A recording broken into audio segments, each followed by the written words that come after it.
ஆனால் 30,000 கோடி. அப்போது மாப்பிள்ளை எப்படியும் 20,000 கோடி அமுத்திக்கிறாரு, 10,000 கோடி தான் மச்சினன்னு கொடுக்குறாங்கன்னு சொல்கிறாங்க.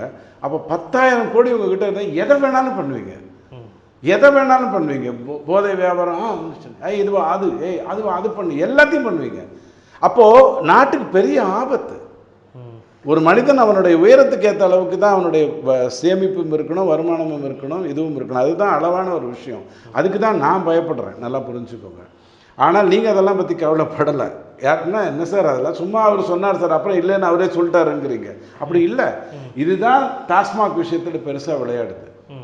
இதுதான் கண்டவனெல்லாம் 1000 கோடி ரூபாய்க்கு படம் எடுக்க வைக்குது, 300 கோடி ரூபாய்க்கு படம் வைக்க வைக்குது. இப்போ கமல்கிட்ட போனீங்கன்னா அவர் புலம்புவார். ஆனால் இப்போ ஹைகோர்ட் வந்து அவங்க வந்து பணத்தை கையாட செய்யலை அப்படின்னு நேற்று ஒரு இதில் அதெல்லாம் ஒன்றும் இல்லைங்க. ஆகாஷ் திமுக ஊடகம் சொல்கிறத வச்சு எடுத்துக்காதீங்க. கோர்ட்டுன்னு ஒரு கோர்ட்டோடைய ஆர்டர்னு ஒன்று வரும், என்ன நடந்ததுன்னு ஒன்று வரும், அதை செஞ்சு பாருங்கள்.